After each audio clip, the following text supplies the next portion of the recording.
Ya, tadi ya kita mindsetnya jadi tidak bahagia, pesimistis, putus asa ya, tapi harus bahagia sehingga bisa optimis ya. Nah, itulah yang coba saya tawarkan kepada semua orang. Nah, kita akan bahas tentang konsep kebahagiaan. Nah, jadi itu awalnya, jadi materi ini sudah hampir sekitar 9 tahun ya tema ini saya bawakan ya diolah, dan alhamdulillah di masa pandemi ini ya jadi lebih efektif untuk bisa dirasakan ya kepada teman-teman kita di luar daerah yang secara luas ya, minimal nanti bisa dipraktekkan ya konsep-konsep kebahagiaan ini. Oke. Jadi materi ini saya sampaikan biasanya bersama dengan materi yang besok pagi ya, mengajar cara motivator ya. Jadi full day 1 hari. Nah, tema ini biasanya saya bawakan di sesi pertama, baru nanti selanjutnya ke sesi bagaimana mengajar cara motivator. Oke. Oke, kita lanjut. Nah, ini yang kita bahas ya, dari apa yang menjadi gagasan yang menjadi apa namanya bahasa tagline-nya dari apa yang saya sampaikan, konsep bahagia tanpa syarat ya, 3 konsep bahagia tanpa syarat. Saya selalu menyampaikan bahwa kalau Anda membuat syarat yang rumit untuk bahagia, maka Anda semakin sulit bahagianya. Jadi semakin sulit ya, semakin rumit syaratnya ya, semakin sulit bahagianya. Terlalu banyak syaratnya ya, jadi semakin ribet bahagianya. Maka sederhanakan syaratnya. Sederhanakan syaratnya kalau perlu tanpa syarat. Ya, sederhanakan syaratnya kalau perlu tanpa syarat. Itu komitmennya. Kalau Anda nggak punya alasan untuk tersenyum, maka tersenyumlah tanpa alasan apapun. Kalau Anda nggak punya alasan untuk bahagia, maka berbahagialah tanpa alasan apapun. Sesederhana itu sebetulnya ya gagasannya. Bagaimana cara memulainya? Nah, kita akan bahas 3 konsep bahagia tanpa syarat ya. 3 konsep ini mudah-mudahan bisa kita praktekkan ya sebelum kita masuk ke tema guru bahagia. Oke ya. Kalau ada yang bertanya langsung saja di chat box ya. Nah, yang pertama ya, ini ada 3 poin. Yang pertama adalah bagaimana kita menerima. Jadi orang ya yang bahagia ada orang yang mampu menerima sesuatu yang tidak bisa dia kendalikan. Ya, jadi dalam hidup ini ada yang bisa kita kendalikan, ada yang tidak bisa kita kendalikan. Ada yang bisa kita atur, ya, ada yang tidak bisa kita atur, ada yang bisa kita rubah, ada yang tidak bisa kita rubah. Nah, sesuatu yang tidak bisa kita rubah, kita terima sepenuhnya. Ya, itu konsepnya. Sesuatu yang nggak bisa kita rubah, sesuatu yang nggak bisa kita kendalikan, kita terima. Contoh misalkan hujan. Hujan kan sesuatu yang tidak bisa kita kendalikan. Ya, dan kita seringkali mengalami kondisi-kondisi seperti itu. Contoh misalnya, ya, wah ini mendung nih, kayaknya mau hujan, ya kan? Kemudian ya udahlah kita bawa payung aja, takut kehujanan. Kita bawa payung ya dari pagi sampai sore ternyata nggak hujan, ya kan? Terus ya sebagian orang mungkin mengeluh, kecewa, marah ya dengan kondisi-kondisi sesederhana itu sebetulnya, ya. Kalau kita nggak memahami. Terus kadang, wah ini kayaknya cerah nih, ya. Pagi hari kita ke rumah, kita lihat, wah kita mau berangkat kerja cerah nih. Udahlah nggak usah bawa payung deh, ya. Atau berat, ribet, atau apalah, ya. Nah, lalu apa yang kita lakukan? Yang kita lakukan adalah ketika kita keluar dari rumah, ya berapa menit turun hujan begitu ya. Kemudian turun hujan. Nah, sesuatu tidak bisa kita kendalikan, kita terima sepenuhnya. Ya. Dan banyak lagi ya, masalah-masalah, tantangan-tantangan dalam kehidupan ini yang kita harus menyadari bahwa bertanya kepada diri kita, ini bisa saya rubah nggak? Ini bisa saya kendalikan nggak? Ini bisa saya atur nggak? Kalau emang nggak bisa kita atur, kalau emang nggak bisa kita rubah, kalau emang nggak bisa kita kendalikan, maka tugas kita adalah menikmati itu atau menerima itu sepenuhnya. menerima sepenuh hati begitu ya. Ya, bukan mengeluhkannya, yang menyalahkan dan yang lainnya, menuntut, kok begini sih? Kan harusnya nggak begini, kok kayak begini dan yang lainnya. Kalau sesuatu kita sadari tidak bisa kita rubah, ya, tidak bisa kita atur, tidak bisa kita kendalikan, maka kita terima sepenuhnya. Kalau mau bahagia, ya, bagi yang mau bahagia saja, ya. Ini konsep kebahagiaan, bahagia tanpa syarat. Oke.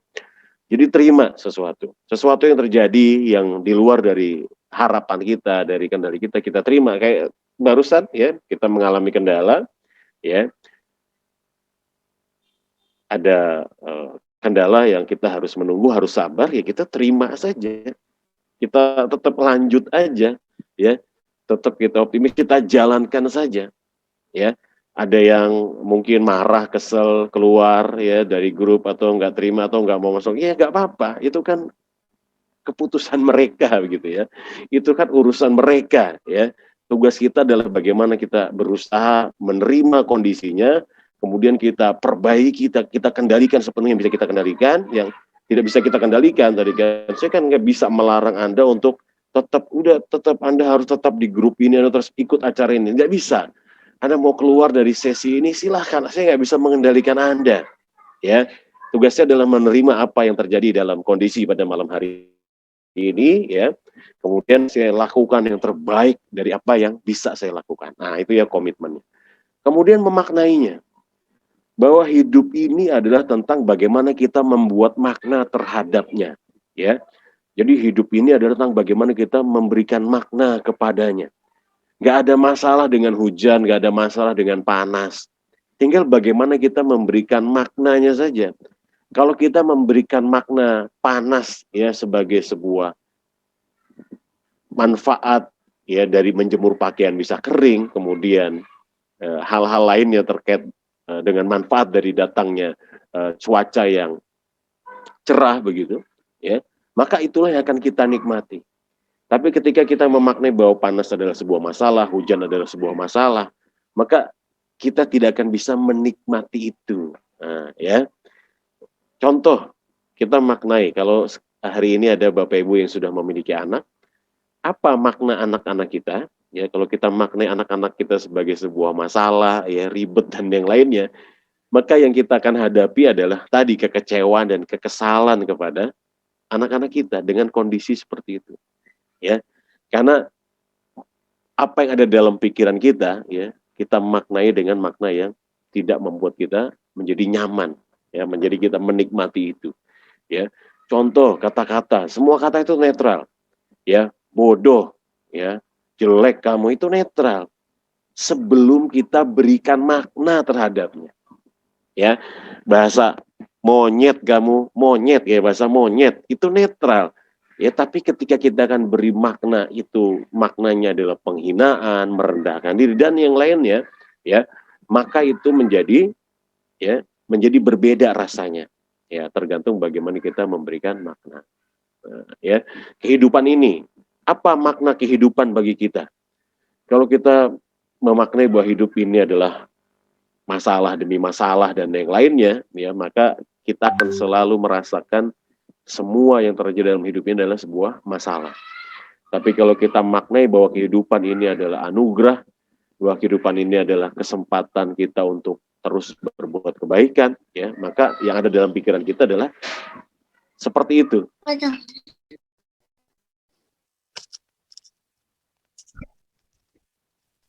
Ustaz, masih di mute, Oke, siap, ya. Sampai di mana tadi? Memaknai ya, bagaimana kita memberikan makna. Kemudian ya, ini yang tidak kalah penting nih ya, yaitu bagaimana kita melepaskan, ya, bagaimana kita melepaskan. Maksudnya apa? Setelah kita menerima, ya, setelah kita memberikan makna terhadap sesuatu, ya, ada dalam hidup ini yang harus kita lepaskan, ya, harus kita pasrahkan, ya.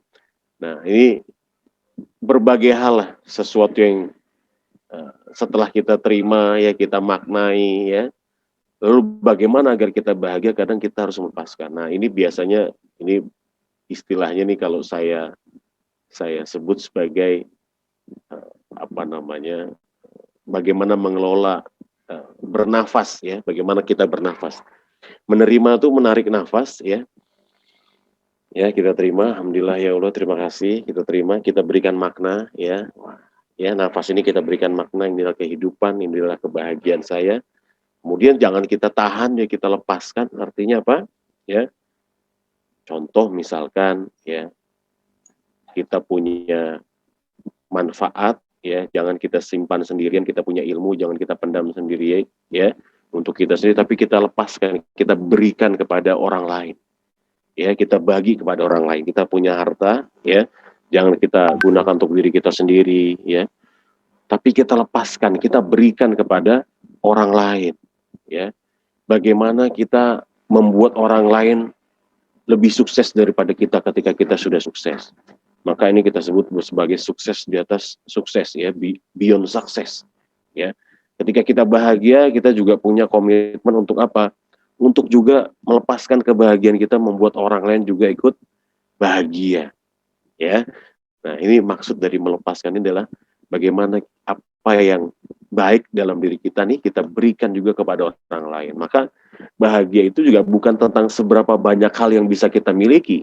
Ya, bahagia tentang seberapa banyak hal yang bisa kita berikan, seberapa banyak kebaikan yang bisa kita bagikan. Ya, seberapa banyak manfaat yang bisa kita berikan kepada orang lain. Ya. Nah, jangan dipendam untuk diri kita sendiri. Ya, ini akan membuat kita menjadi tidak bahagia. Ya, istilahnya apa ya? Istilahnya serakah gitu ya, pelit gitu ya. Nah, ini yang membuat orang nggak bahagia nih seperti itu biasanya. Oke, ya selanjutnya. Lanjut ya teman-teman semua. Jadi ini konsep bahagia tanpa syarat. Ya, nah saya selalu menyampaikan kepada peserta saya bahwa ada peserta-peserta saya yang nggak masuk akal, ya nggak logis Pak. Bahagia tanpa syarat itu nggak logis, nggak masuk akal. Ya. Kenapa? Karena yang namanya bahagia itu ya butuh syarat, harus ada alasan, harus ada motifnya. Nggak bisa bahagia tanpa syarat begitu ya. Ada yang berpikir seperti itu ya. Bahagia itu butuh syarat Pak. Ya. Maka saya sampaikan pada malam hari ini ya, terkait dengan konsep kebahagiaan ini. Kalau Anda memaksa saya untuk meminta syarat agar ya, meminta syarat tentang agar Anda bahagia, maka saya sampaikan bahwa hidup kita hari ini adalah syarat kita untuk bahagia. Jadi kita masih bisa hidup hari ini adalah syarat kita untuk bahagia teman-teman semua. Sesederhana itu jadinya. Kalau Anda maksa saya untuk minta syaratnya, Pak, saya nggak bisa menerima konsep bahagia tanpa syarat, Pak, nggak bisa. Karena yang namanya bahagia itu harus ada syaratnya, Pak. Ya harus ada syaratnya. Oke, ya. Maka saya sampaikan kalau Anda masih bisa bernafas, Anda masih bisa bangun besok pagi, itu adalah syarat Anda untuk bahagia. Jadi besok pagi ini Anda tidur, kemudian Anda sadar, Anda bangun, ya teman-teman semuanya, Anda bangun, Anda sadar. Pertanyaannya, pernyataan pertama dalam pikiran Anda adalah saatnya bahagia, waktunya bahagia, ya. Karena kehidupan Anda adalah syarat Anda untuk bahagia, ya. Jadi Anda nggak butuh alasan, nggak butuh syarat yang terlalu banyak. Anda masih bisa hidup hari ini adalah syarat Anda untuk bahagia, alasan Anda untuk bahagia. Kenapa? Karena banyak orang yang mati hari ini minta sama Allah dihidupkan lagi. Banyak orang yang mati hari ini minta sama Allah dihidupkan lagi. Loh Anda kok masih hidup? Ya bawaannya mikirnya kok pengennya mati gitu loh. Nah makanya orang ketika bangun tidur yang ada dalam pikirannya adalah orang bahagia ketika bangun tidur yang ada dalam pikirannya adalah kebaikan apa yang bisa saya lakukan hari ini, manfaat apa yang bisa saya berikan hari ini, karya apa yang harus saya buat hari ini, kebaikan apa yang harus saya buat hari ini, siapa orang yang harus saya bantu, siapa orang yang harus saya tolong hidupnya, ya, apa ilmu yang harus saya bagikan, apa ilmu yang harus saya share, ya. Pikiran itu bagaimana dia bisa memberikan nilai dan manfaat dalam kehidupannya, teman-teman semuanya. Ya. Dan kemudian yang kedua, karena Anda masih hidup, Anda punya kesempatan. Tadi kesempatan pertama, kesempatan berbuat kebaikan. Ya. Kesempatan kedua, karena Anda masih hidup, Anda masih punya kesempatan bertaubat kalau Anda punya salah. Minta maaf kalau Anda punya salah. Kenapa? Karena dua hal inilah yang akan membantu kita untuk sukses, untuk bahagia di akhirat nanti. Ketika kita ya mengumpulkan amal soleh, amal kebaikan yang membuat Allah ridho ya kepada kita dan memasukkan kita ke dalam surga, kemudian ya tidak ada penghalang dosa, penghambat ya dosa-dosa kita, kesalahan-kesalahan kita yang justru menghalang-halang kita masuk ke dalam surga, ya, mendapatkan kebahagiaan di akhirat, ya. Jadi fokus pada dua hal ini saja kalau kita bicara tentang bahagia tanpa syarat, maka fokus kita pada dua hal tadi. Tentang bagaimana kita berpikir tentang kebaikan, tentang manfaat, ya. Kemudian bagaimana kita berpikir tentang bagaimana bertobat, meminta maaf, ya, memohon ampun, ya, atas semua kesalahan dosa-dosa kita, baik yang kita sadari maupun yang tidak kita sadari. Dan konsepnya kita praktekkan bagaimana kita menerima kehidupan kita hari ini. Kita nggak pernah minta kita dilahirkan di mana, kita tidak pernah meminta memiliki orang tua seperti apa, dan itu tidak bisa kita rubah. Kita terima sepenuhnya, saya terima ya Allah kondisi saya hari ini, dan saya akan lakukan apa yang saya harus lakukan untuk membuat hidup saya menjadi lebih baik, ya, lebih bermakna, lebih bernilai. Nah, ini komitmennya. Kemudian buat makna-makna yang positif dalam hidup Anda. Buat makna positif terhadap masalah-masalah Anda. Buat makna positif terhadap tantangan-tantangan Anda. Buat makna-makna positif terhadap pekerjaan Anda. Buat makna positif pada orang-orang yang nggak suka sama Anda. Buat makna yang lebih baik, lebih positif, lebih membahagiakan. Gitu ya. Kemudian lepaskan pikiran-pikiran yang negatif, pikiran-pikiran yang tidak membuat Anda produktif, ya. Lepaskan energi-energi negatif dalam diri Anda. Lepaskan semua hambatan-hambatan mental, ya, yang membuat Anda menjadi merasa tidak bahagia. Lepaskan. Tapi kan nggak mudah, Pak Arif. Benar, butuh proses loh, Pak. Iya, berat loh, Pak. Ya, tapi kita harus coba, teman-teman semua, karena hidup ini adalah proses. Hidup ini proses, ya. Sukses suka proses. Orang-orang sukses, orang-orang yang suka menikmati proses.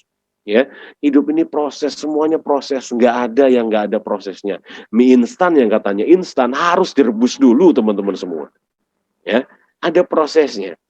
Anda punya anak baru lahir nggak langsung besar, ada prosesnya, ada tahapannya, dan kita menikmati itu, teman-teman semua. Ya, nah ini ya, lanjut nih, jam berapa nih ya? Lanjut. Nah, nanti tinggal teman-teman bertanya ya. Ini ada yang komunikasi nih keluar masuk keluar karena jaringannya tidak maksimal ya. Oke, ada yang bertanya Pak Tohimin tentang konsep bahagia apakah berkorelasi dengan rasa syukur Pak? Oke, nanti kita bahas ya. Nanti kita bahas. Nah, ada hubungannya, nanti kita bahas ya. Oke, lanjut teman-teman semua. Terima kasih atas pertanyaannya. Oke, kita masuk ke 5 pondasi kesadaran bahagia, kesadaran guru bahagia ya. Jadi untuk membangun kebahagiaan ada pondasinya. Ketika pondasi ini Anda bangun dengan kuat, maka kebahagiaan Anda akan berdiri dengan kokoh. Saya ulang lagi ya. Kalau pondasi ini kuat, ya Anda bangun pondasi kesadaran bahagia ini dengan kuat, maka tiang yang Anda bangun, bangunan kebahagiaan yang Anda buat ini akan kokoh, ya, akan kuat, akan bertahan lama, ya. Tapi kalau pondasinya lemah, ya, pondasi kesadarannya lemah, maka bangunan yang Anda buat, ya, kebahagiaan ini, ya, mudah hilang, mudah goyah, mudah hancur, mudah lemah, ya. Nah, makanya saya merumuskan ini, ya, sepanjang 10 tahun, ya, kurang lebih 9 tahun ini, inilah kristalisasi dari gagasan-gagasan yang saya sampaikan. Nah, oke, lanjut. Apa saja poin-poinnya? 5 kesadaran guru bahagia, ya, kesadaran bekerja dengan bahagia, ya. Yang pertama adalah kesadaran tentang pilihan, ya, bahwa sadarilah bahwa menjadi guru adalah pilihan dan keputusan Anda. Anda harus memiliki kesadaran bahwa apakah menjadi guru adalah hasil dari pilihan dan keputusan Anda. Nah, ya. Atau ada orang lain yang membuatkan pilihan kepada Anda, membuatkan keputusan kepada Anda, begitu ya. Gitu ya. Tapi pada akhirnya ujung-ujungnya Anda lah yang sebetulnya membuat keputusan, sadari. Ketika Anda menyadari bahwa pilihan Anda menjadi seorang guru adalah pilihan dan keputusan Anda, maka tugas Anda adalah bagaimana Anda mau menikmati semua konsekuensi yang Anda rasakan ya dengan menjadi seorang guru. Resikonya, rasanya, dampak, akibatnya ya dengan menjadi seorang guru itu apa? Capeknya, bosennya, keselnya, kecewanya, sakit hatinya, bosennya, ya. Dan yang lainnya, tugas Anda adalah menerima itu. Tugas Anda adalah menerima itu. Menikmati itu. Ya. Kenapa? Karena Anda sudah memilih, karena Anda sudah membuat keputusan. Pak, tapi saya nggak mau merasakan rasa ini, Pak. Saya nggak mau merasakan konsekuensi ini, Pak. Saya nggak mau merasakan akibat dan risiko ini, Pak. Oh, gampang. Buat pilihan baru. Siap nggak? Buat pilihan baru. Bisa nggak? Ya. Jadi kalau Anda nggak mau merasakan konsekuensi atau rasa yang hari ini Anda miliki, maka buat pilihan baru. Berarti rasanya beda, Pak. Beda rasanya nanti. Entah apakah lebih baik atau sebaliknya. Ya, tapi bisa saja lebih baik. Gitu ya. Tergantung bagaimana Anda mengukurnya dan Anda membuat pilihan yang lebih baik lagi nanti. Ya. Jadi selama ini banyak orang yang nggak menyadari, banyak orang yang tidak menyadari akhirnya nggak bahagia. Banyak sekali teman-teman Anda mungkin ya. Ya. Gak menyadari bahwa ini adalah pilihan gue kok, ini gue yang milih, ini gue yang mutusin beberapa tahun yang lalu, beberapa bulan yang lalu, ya gue udah mutusin ini, menjadi seorang guru. Maka tugas gue setelah memutuskan adalah bagaimana gue menerima semua rasa dari pilihan gue, dari pilihan dan keputusan saya. Ya, Pak, kalau kondisi corona kayak gini pilihan dan keputusan bukan, ya. Ini kondisi yang di luar kendali kita. Tugas kita apa tadi? Konsep bahagia tanpa syarat. Tugas kita adalah menerimanya, menerima dan bagaimana kita menikmati ini. Kita pikirkan bagaimana kita menikmati ini, ya. Secara manusiawi fitrah kita makhluk sosial, kita harus bertemu dengan orang, kita harus berkomunikasi dengan orang. Ya, tapi dalam kondisi hari ini bagaimana? Oh, alhamdulillah ada fasilitas yang bisa kita gunakan dan ini yang kita manfaatkan teman-teman semuanya. Ya, sehingga kita bisa bisa memenuhi fitrah kita sebagai manusia. Ya, tetap berkontribusi, tetap memberikan nilai dan manfaat. Ya, oke. Saya senang sekali, saya bahagia sekali bisa bertemu dengan Anda semuanya pada malam hari ini. Ya, peserta sebetulnya kalau tidak salah tadi ada sekitar 120-an ya. Dan hari ini yang masuk ada 50 orang, ya alhamdulillah. Dan saya ingin sekali ya teman-teman semua, Anda menyampaikan apa yang sudah Anda dapatkan hari ini kepada teman-teman Anda share lagi, Anda buat lagi seminar, webinar, ya Anda buat lagi, Anda sampaikan gagasan, Anda kembangkan lagi apa yang sudah saya sampaikan. Silakan Anda rubah, wah ini menurut Anda nggak pas, Anda rubah saja, ya. Sehingga apa? Sehingga semakin banyak orang yang memiliki kesadaran untuk bahagia, ya, kesadaran untuk menikmati hidup, kesadaran untuk mensyukuri hidup. Nah, nanti kita bahas nih di poin ketiga insya Allah ya. Nah, sadari bahwa ini adalah pilihan dan keputusan Anda. Kalau Anda sudah membuat pilihan dan keputusan, maka semua rasanya harus Anda nikmati. Ya, harus Anda nikmati.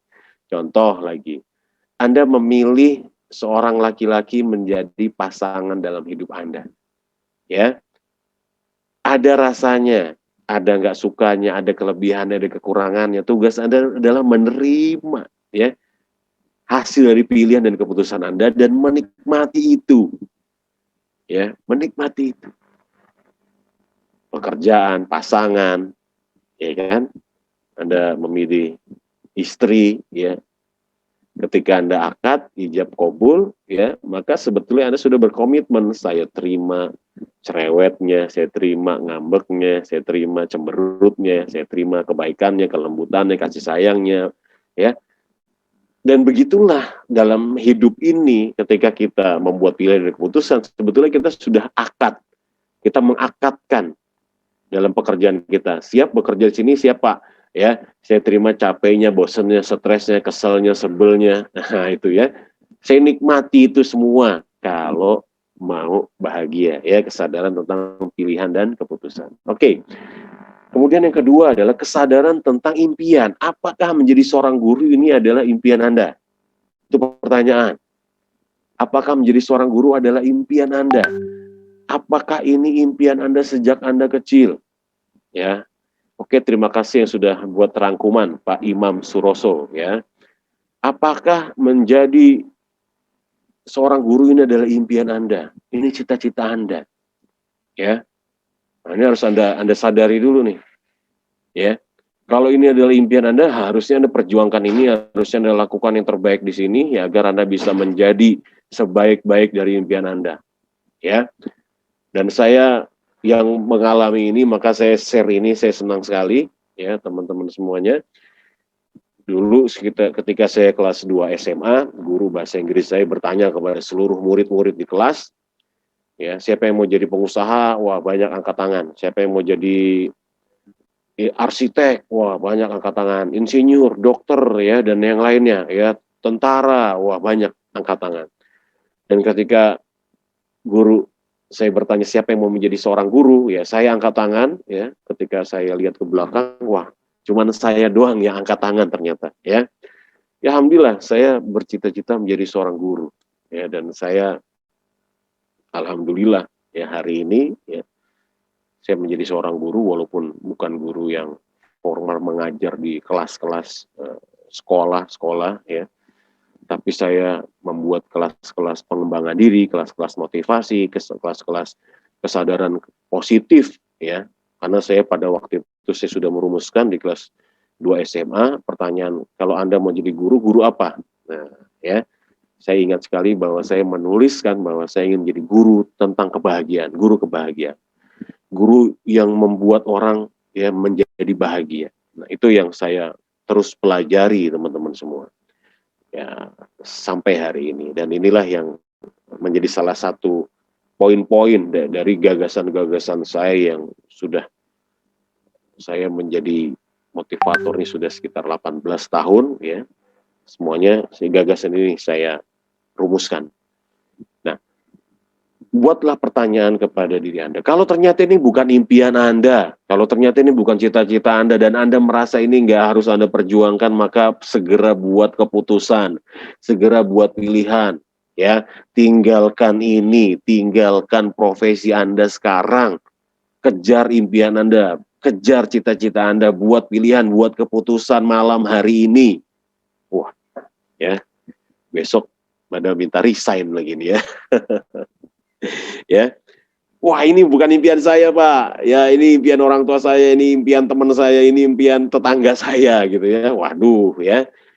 Terus kalau ternyata ini bukan impian saya gimana Pak? Ya, betul Pak, ini bukan impian saya. Nah, Anda bangun gagasannya. Anda mau nggak menjadikan ini sebagai impian Anda, sebagai cita-cita Anda, yang Anda ingin diingat, dikenang, ya. Bahkan ketika Anda sudah meninggalkan dunia ini, Anda diingat, dikenang sebagai seorang guru. Maka saya selalu meminta atau menyampaikan sebuah pertanyaan, ya, 3 pertanyaan penting yang harus Anda selesaikan dalam hidup ini, ya.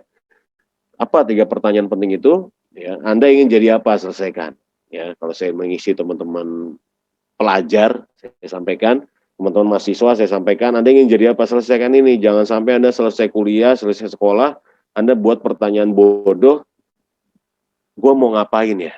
Sekarang gue mau ngapain ya? Loh, selama ini Anda ngapain? Anda nggak tamat menyelesaikan penemuan daripada potensi terbaik dari diri Anda. Maka selesaikan pertanyaan Anda ingin jadi apa. Kalau Anda sudah menemukan apanya, ya, Anda tinggal menemukan manfaatnya, nilainya. Ya, apa manfaat dari yang saya ingin capai ini. Kemudian saya ingin dikenang sebagai apa. Kalau saya mati nanti kira-kira orang mengingat saya sebagai apa? Sebagai siapa? Nah, itu ya. Nah, ini kita rumuskan kalau kita bicara tentang impian, kita bicara tentang cita-cita. Oke, ya. Ini kita lihat lagi. Santai teman-teman ya, jangan lupa siapin minuman ringan, makanan ringan. Oke.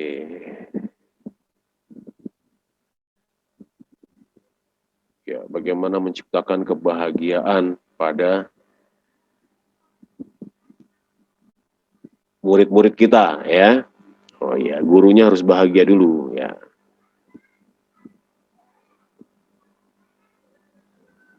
Oke, nah ya tetap konsep bahagia tanpa syarat, menerima, memaknai, melepaskan. Oke, pertanyaan dari Bu Eva ya, Bu Eva bertanya tentang bagaimana menciptakan rasa bahagia dengan murid-murid yang tidak mengerjakan tugas ya di awal. Banyak ya, tidak mengerjakan tugas ya, nggak hadir di Zoom ya, hadir cuman tidur dan yang lainnya ya.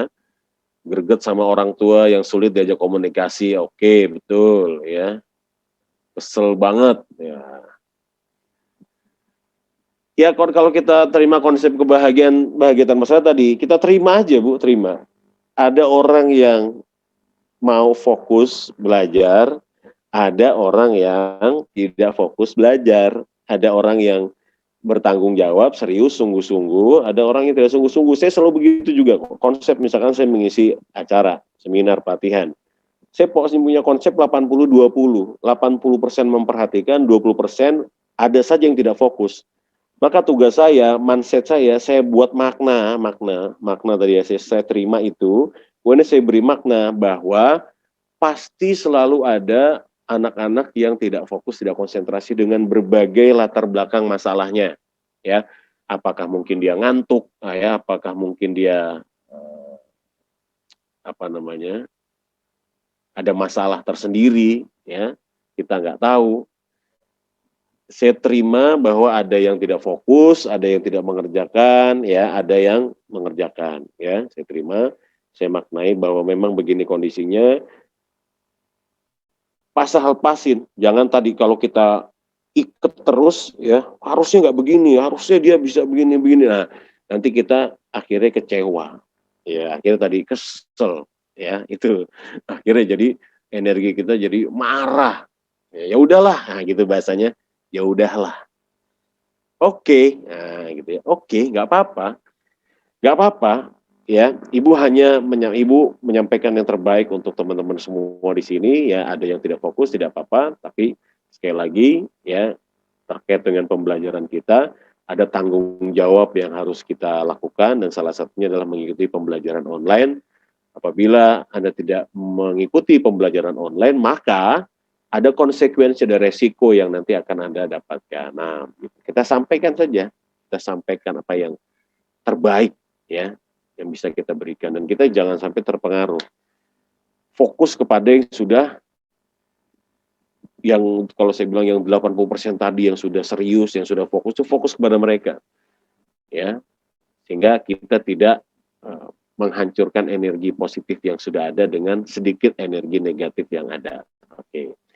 Oke, dari Bu Neni dari Depok izin bertanya bagaimana menanggapi rekan yang menganggap kita sok idealis saat kita menyampaikan hal ini atau menganggap sebelah mata. Nah, ya, kembali lagi Bapak Ibu, kalau kita mau bahagia, kita harus menyadari, kita harus menerima bahwa ada orang-orang yang setuju dengan kita dan ada orang-orang yang tidak setuju dengan kita. Ada orang-orang yang mencintai kita, menyukai kita, dan ada orang-orang yang membenci kita. Kita harus menerima itu, menerima semuanya. Kita harus menerima bahwa ada panas, ada hujan. Ya, kita harus menerima bahwa ada yang sesuai harapan, ada yang tidak sesuai dengan harapan. Kita harus terima dua-duanya. Ya, sisi baik, sisi buruk daripada pasangan kita, daripada teman kita, daripada rekan-rekan sekerja kita harus terima dulu. Terus kita maknai bahwa sebetulnya mereka ya bukan mengatakan sok idealis, memang Anda idealis, memang Anda tuh tipe orang yang idealis, yang selalu melihat sesuatu tuh dengan perfeksionis, dengan sempurna, harusnya begini. Dan mereka adalah orang-orang yang mungkin cara berpikirnya bukan idealis, tapi yang simple, yang sederhana, yang mudah. Ya, wah itu terlalu rumit, itu terlalu ribet, itu terlalu panjang. Ya, dia maunya yang sederhana saja. Nggak apa-apa, ya. Nah, tinggal Anda menjelaskan kepada mereka dengan cara yang sederhana. Ya, sesuatu yang menurut mereka terlalu idealis kita sampaikan dengan sederhana, ya, atau caranya gitu ya.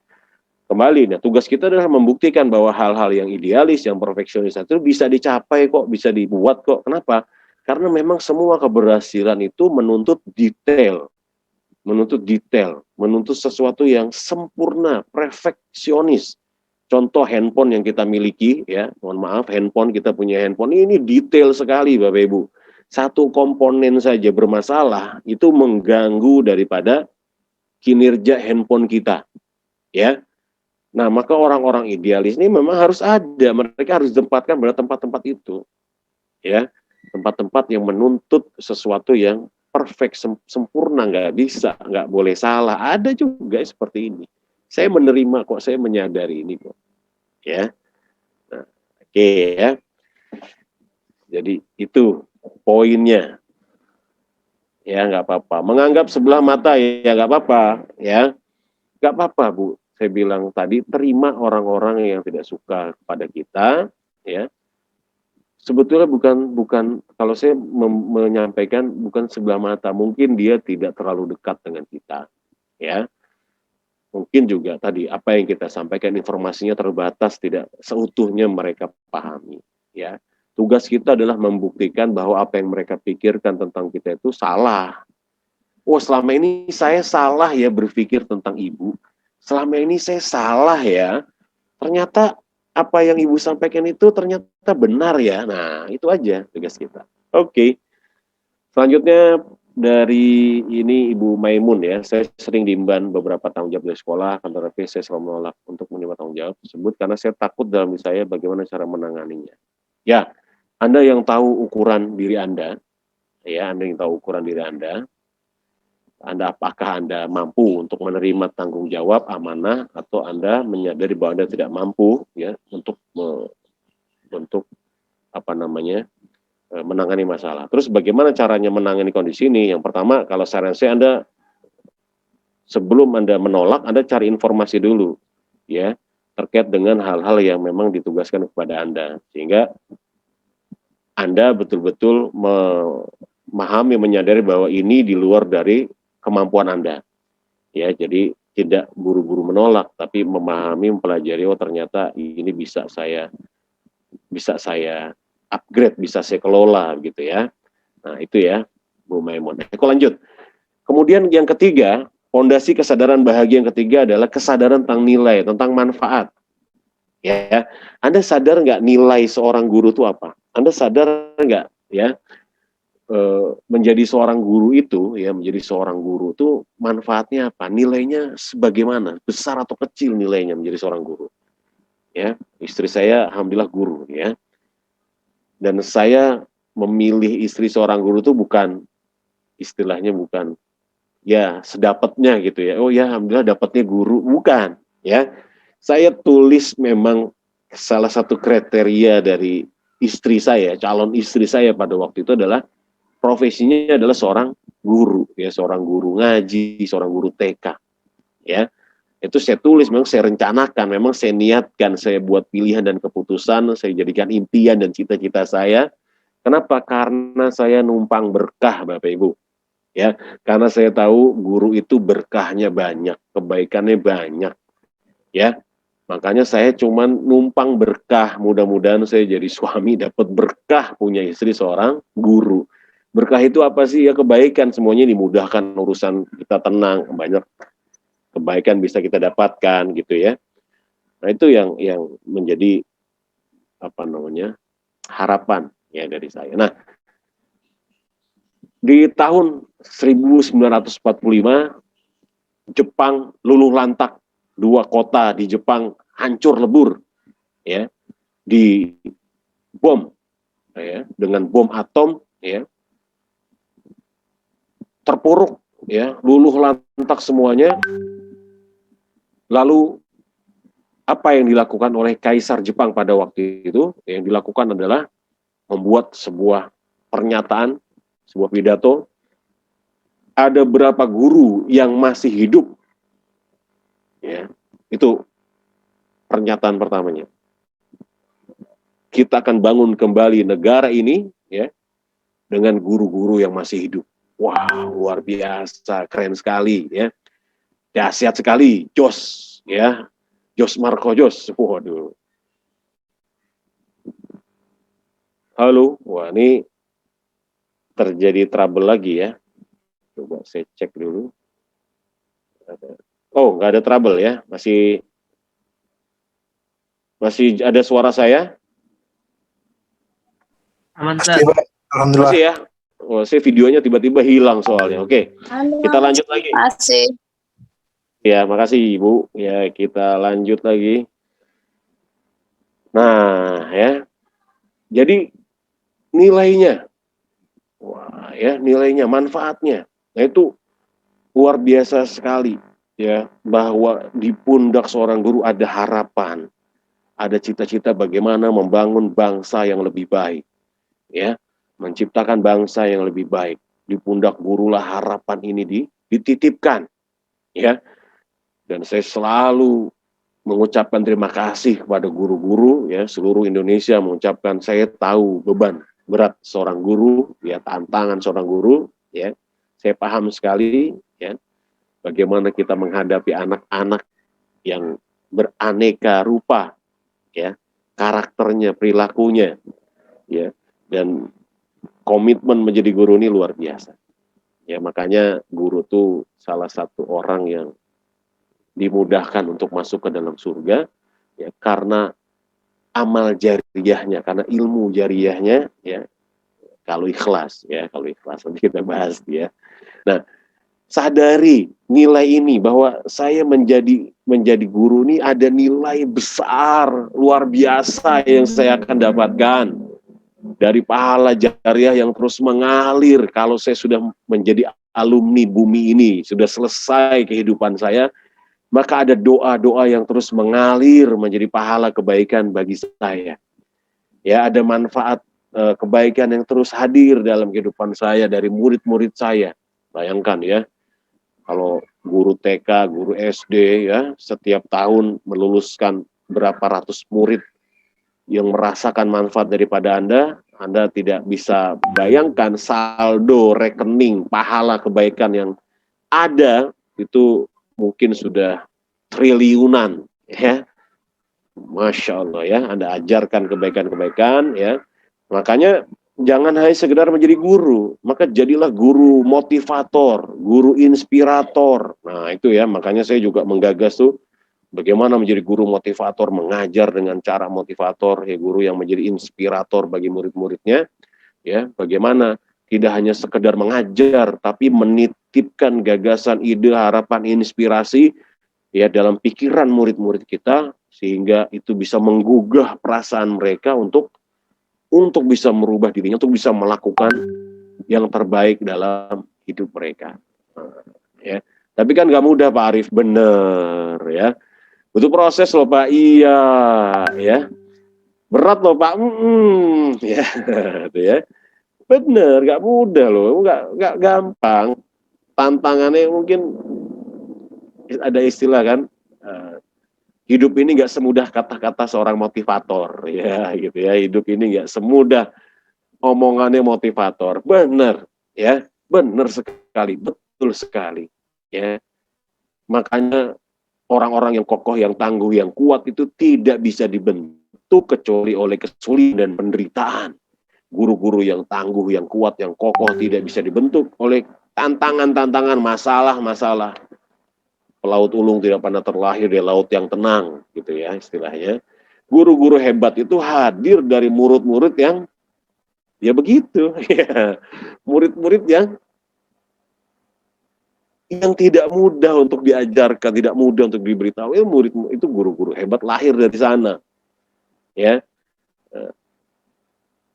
Nah, itu tantangannya. Oke, jadi temukan nilai, temukan manfaat dari profesi Anda sebagai seorang guru, ya, dari peran yang Anda mainkan sebagai seorang guru, apa nilainya, apa manfaatnya. Contoh, Saya menjadi seorang motivator, menjadi seorang pembicara, menjadi seorang guru dalam kelas-kelas pengembangan diri dan motivasi, ya. Ada orang-orang yang membuat artikel, yang membuat komentar, ya, komentar-komentar yang nyinyir, ya.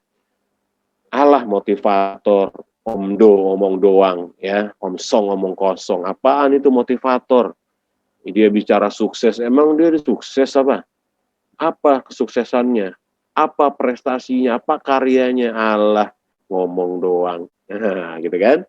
Kalau kita nggak punya mental, kita nggak punya konsep berpikir yang benar sebagai seorang motivator, ya sudah, bubar jalan, balik kanan, gitu kan? Ganti profesi, ya, gitu kan? Itu nggak sedikit, banyak orang-orang yang mau belajar kepada saya menjadi seorang motivator akhirnya mundur, ya, karena tantangan-tantangan seperti itu, ya, bahwa alah motivator bicara kebahagiaan, emang dia udah bahagia apa, ya, emang hidup dia udah ideal apa, sudah bisa jadi contoh teladan, ya, alah omong kosong dan yang lainnya, ya, dan yang lainnya, modal, ya, kalau bahasa-bahasa modal congor, modal mulut, modal air ludah begitu kan, dan yang lainnya, ya, bodoh amat begitu kan. Kenapa teman-teman semuanya? Kita nggak pernah tahu. Ada orang yang berubah dengan kata-kata kita. Ada orang yang berubah dengan nasihat kita. Ada orang yang berubah dengan ide-ide yang kita sampaikan. Kita nggak pernah tahu. Contoh, ya, ada orang yang tiba-tiba motivasi hidupnya, berubah hidupnya, menjadi lebih baik hidupnya, hanya karena kata-kata orang. Betul nggak? Ada orang yang berubah hidupnya hanya karena kata-kata orang. Dan ada orang yang hancur hidupnya, ya, rusak hidupnya, putus asa, bunuh diri, mengakhiri hidupnya hanya karena kata-kata orang. Hanya karena kata-kata. Betapa dahsyatnya. Wow. Ya, betapa dahsyatnya sebuah kata-kata. Ini ada yang salah mencet ya, share screen ya. Oke, terima kasih. Betapa dahsyatnya sebuah kata-kata. Maka guru-guru yang selalu berkata-kata nih, jangan sampai kata-katanya tidak memiliki inspirasi, memiliki motivasi. Nah, itu ya. Contoh, tahun 2012 ada seorang ibu menghubungi saya, menelpon saya, Assalamualaikum Mas Arif Dahsyat ya, betul Bu? Mas Arif Dahsyat, terima kasih ya. Hari ini alhamdulillah anak saya masuk salah satu kampus favorit di Indonesia, ya, di Depok. Wah, alhamdulillah, selamat Bu. Ya, sukses untuk anak Ibu. Iya Mas Arif, terima kasih. Ini adalah salah satunya dari kontribusi ya Mas Arif Dahsyat. Oh, saya kenal dengan anak Ibu. Saya belum pernah bertemu dengan anak Ibu. Betul. Ya, memang Mas Arif mungkin belum mengenal ya, tapi Mas Arif dulu mengisi sebuah acara di salah satu SMA di Depok ya, dan salah satu pesertanya adalah anak saya. Dan perlu Mas Arif ketahui bahwa anak saya itu sudah stres, sudah putus asa, bahkan ingin berhenti sekolah. Tapi pada waktu itu sekolah mengadakan sebuah kegiatan motivasi menghadapi ujian nasional dan Mas Arif mengisi sebagai motivator. Setelah itu dia akhirnya sadar, kemudian kembali lagi termotivasi, kembali lagi memiliki impian dan cita-cita. Pulang dari sekolah, dia ketemu dengan saya, nangis-nangis, minta maaf, dan dia berjanji akan berjuang sungguh-sungguh untuk bisa masuk ke dalam kampus favorit, dan akhirnya alhamdulillah berhasil menggapai cita-citanya, mencapai impiannya. Wah, luar biasa, yaitu semua atas kerja keras dan doa dari ibu dan anak ibu, luar biasa. Terima kasih. Oh ya, ya Mas Arif, saya mau ucapkan terima kasih karena salah satunya ada peran Mas Arif di sana. Wow, terima kasih, saya juga bahagia bersyukur. Nah, saya nggak tahu kalau ternyata ketika saya menyampaikan motivasi, saya tidak kenal mereka, saya tidak tahu masalah mereka, saya hanya menyampaikan motivasi saja, memotivasi mereka, tiba-tiba ada orang yang ternyata berubah ya, menjadi lebih baik komitmennya karena kata-kata saya. Nah, maka tadi saya menyadari, wah, Ini luar biasa ya. Maka bodoh amat dengan orang-orang yang nyinyir, bodoh amat dengan orang-orang yang nggak suka. Tugas saya adalah menyampaikan sesuatu yang buat orang menyadari potensinya, menyadari bahwa hidupnya penting dan berharga. Nah, itu ya. Oke, selanjutnya adalah kesadaran tentang cinta. Cinta, pengorbanan. Pertanyaannya, apakah Anda mau berkorban dengan profesi Anda? Apakah Anda menjadi guru ini mau berkorban? Ya, tadi mau merasakan tantangan-tantangannya enggak? Resiko-resikonya, penderitaan-penderitaannya enggak gitu kan? Kenapa? Karena kalau Anda mencintai ini, Anda akan menikmati ini. Cinta adalah kekuatan terbesar dalam hidup ini. Cinta adalah kekuatan terbesar dalam hidup ini. Kalau Anda melakukan dengan cinta, mengerjakan dengan cinta, maka Anda seperti orang yang tidak pernah kehilangan energi di sana. Ya, Anda seperti orang yang tidak pernah kehilangan energi, karena Anda mencintai ini kok. Kenapa sih, Bu?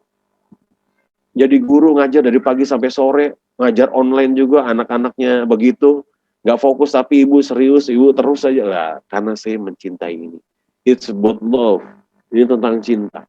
Saya mencintai ini, ya. Saya mencintai pekerjaan saya. Anda serius, Anda nggak serius, saya tetap ngajar. Anda suka, Anda nggak suka, saya tetap ngajar kok. Ya, itu Bu. Apakah orang yang sudah sukses, kemudian dia berhenti bekerja? Tidak. Dia tetap bekerja, dia tetap berpikir kok.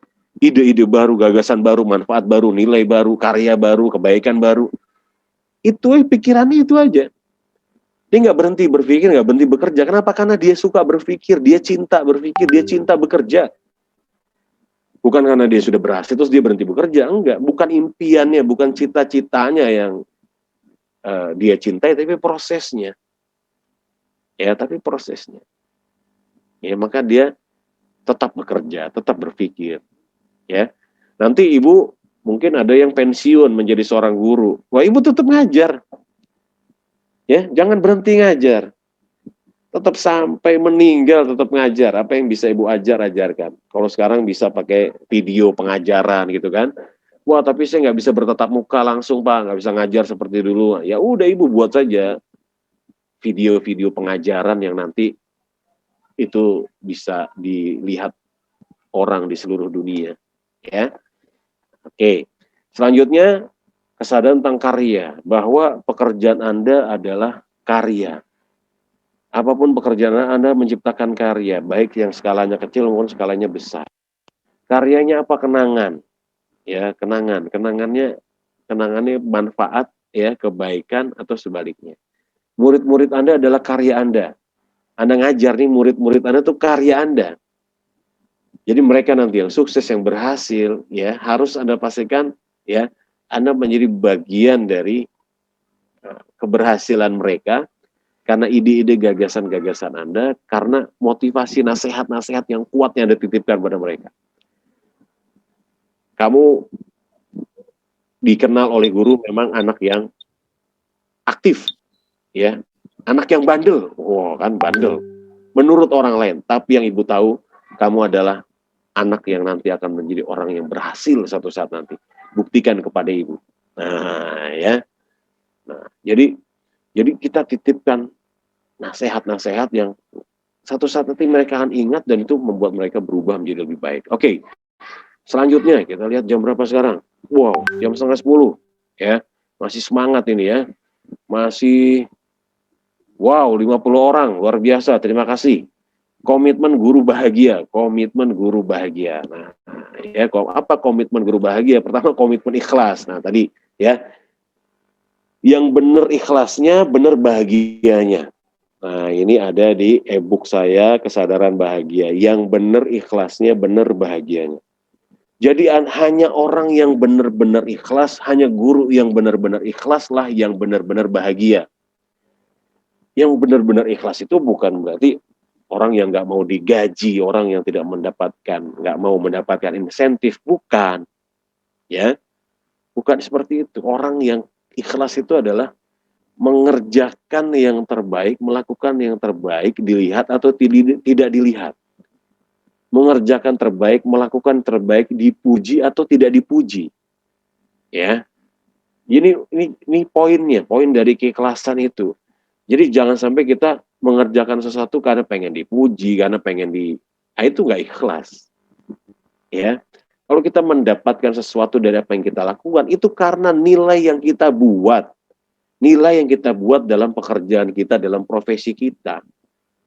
Yang apa? Yang menuntut tanggung jawab orang lain untuk memberikan nilai tertentu kepada kita. Ya, nilai tertentu kepada kita. Ya, dari konsekuensi pekerjaan kita yang kita lakukan dengan baik karena kita ikhlas. Ya. Jadi kita bekerjanya dengan ihsan. Dilihat, nggak dilihat, tetap bekerja. Khusyuk sholatnya. Merasa Allah melihat kita. Kalau kita tidak merasa Allah melihat kita, maka bayangkan, ya, Allah melihat kita. Gitu kan? Ya, kita bekerja sebaik-baiknya. Sholat tetap sholat yang khusyuk, yang baik, dilihat atau tidak dilihat. Ada orang maupun tidak ada orang. Ya, dipuji atau tidak dipuji, dihargai atau tidak dihargai. Ya, wah ini anak-anaknya nggak menghargai Pak, saya males Pak ngajarnya. Nah, ini nggak ikhlas. Ya, wah anak-anaknya nggak serius Pak, saya jadi males lah ngajar mereka, nggak ikhlas. Kamu pokoknya serius nggak serius saya ngajar Pak, saya semangat ngajar ya Pak, sedikit anaknya banyak anaknya saya tetap semangat ngajar ya Pak, gitu aja Pak. Ya, nah ini energi ikhlas di situ. Ya, energi ikhlas di situ bisa memberikan kita kebahagiaan. Oke. Ya, kemudian wah ini ada pertanyaan dari Pak Adi Arman, saya kok nggak dapat substansinya. Wah, luar biasa. Ini Pak Arman baru masuk mungkin ya. Nah, jadi nanti mohon dijelaskan Pak ya, substansi seperti apa yang diharapkan. Oke ya. Nah, jadi ketika seorang guru ini memahami tentang bahwa keikhlasan, ikhlas, tidak berharap sesuatu kepada orang lain, ya. Nah, maka dia akan menemukan kebahagiaan di sana. Ya, dia akan mendapatkan kebahagiaan di sana. Ya, yang benar ikhlasnya, benar bahagianya. Maka ini yang harus kita perbaiki. Anak-anak yang kita ajar nih, ya, kalau nanti mereka berhasil tuh karena mereka sungguh-sungguh. Memang ada kontribusi kita, tapi kita tidak menuntut itu, tidak menyebut-nyebut itu. Kenapa? Karena nanti jatuhnya nggak ikhlas, hancur amal kita. Ya, wah dia itu sukses karena saya, dia itu berhasil karena saya. Wah, hati-hati kayak begini. Ya, nggak bisa begitu. Kita hanya fasilitator. Ya, kita hanya fasilitator dalam keberhasilan daripada anak-anak kita, anak-anak didik kita. Maksudnya apa? Ya, keberhasilan itu komitmen mereka untuk bekerja sungguh-sungguh, belajar sungguh-sungguh. Walaupun Anda sudah mengajarkan yang luar biasa, kalau mereka nggak mau bekerja dengan sungguh-sungguh, mereka tidak mau serius, ya, sungguh-sungguh, apa jadinya? Ya, mereka tidak akan berhasil. Ya, nah maka ikhlas saja, ya. Maksudnya bagaimana ikhlas ya Pak? Ya, nah kita kembalikan kepada Allah, ya, bahwa saya menjalankan panggilan hidup saya, ya, sebagai seorang guru, misi hidup saya sebagai seorang guru, ya. Allah menitipkan pada saya ini, ya, peran sebagai seorang guru dalam kehidupan ini, bahwa saya lakukan terbaik. Kalau mereka berhasil, alhamdulillah, itu karena kesungguhan mereka, keseriusan mereka. Saya hanya mengantarkan mereka saja, mempersiapkan, memfasilitasi mereka saja untuk menemukan potensi terbaik, untuk mendapatkan kesadaran positif agar mereka tumbuh, ya, semangatnya, kesadarannya untuk berbuat sesuatu yang lebih baik. Nah, terus, ya. Kemudian selanjutnya komitmen sabar. Sabar itu apa? Nah, ini Bu, ya. Dalam kondisi-kondisi seperti ini kita harus sabar, ya. Sabar itu apa? Tetap bersikap baik, berbicara baik dalam kondisi yang tidak baik. Dalam kondisi hari ini, ya, kita dikatakan sabar kalau kita tetap berpikir baik. Ayo, gimana? Dalam kondisi pandemi seperti hari ini, kita dikatakan sabar kalau kita tetap berpikir baik. Bisa nggak kira-kira kita berpikir baik? Kita berkata-kata baik, kita bersikap baik. Ya, dalam kondisi yang tidak baik. Dalam situasi yang tidak baik. Ya, di hadapan pada orang-orang yang tidak baik. Bisa nggak kita tetap berpikir, bersikap, berbicara baik. Nah, ya kan? Bukan berarti kita menghindari masalah, tidak. Kita menghadapi masalah dengan sikap terbaik. Ini sabar. Kemudian komitmen syukur. Ya, komitmen yang ketiga adalah komitmen syukur. Nah, ini tadi pertanyaan dari Pak siapa tadi ya? Tadi pertanyaannya dari Pak Tohimin ya, Jakarta. Konsep bahagia tanpa syarat ini apa korelasi dengan rasa syukur? Oh, sangat erat sekali ya kaitan dengan rasa syukur. Ya. Kalau kita bicara bahagia, maka kita bicara ya tentang kemampuan atau skill, keterampilan bersyukur. Nah, saya menyebutnya nggak hanya berdiri sendiri dengan rasa syukur, Pak, tapi ini poin-poin. 3 hal ini, ya, komitmen ini saya sebut sebagai protokol kebahagiaan. Ya, jadi terapkan protokol kebahagiaan dalam kehidupan kita, maka insya Allah kita akan selamat ya dari perasaan-perasaan, pikiran-pikiran yang negatif yang membuat kita menderita, yang membuat kita sedih. Ya, ini menerapkan protokol kebahagiaan yaitu ikhlas, sabar, syukur. Syukur itu bagaimana sih? Nah, ini Pak Tohimin ya dan teman-teman semuanya yang hadir pada malam hari ini masih semangat. Jangan lupa minum dulu ya.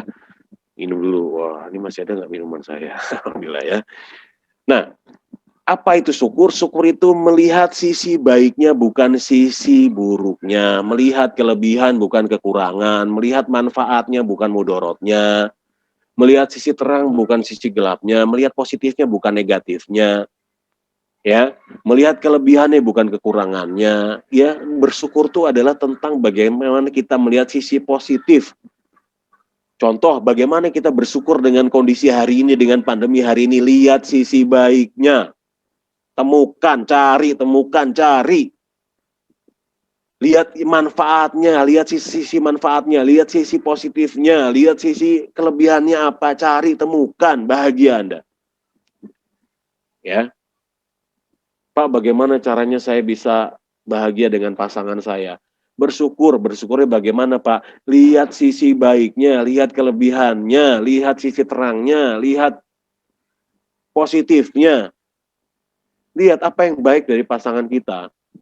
Emang sih Pak, dia tuh orangnya cuek, tapi Pak, dia orangnya tanggung jawab. Ya kan? Emang sih Pak, dia orang nggak romantis, tapi dia orangnya setia. Lihat sisi baiknya.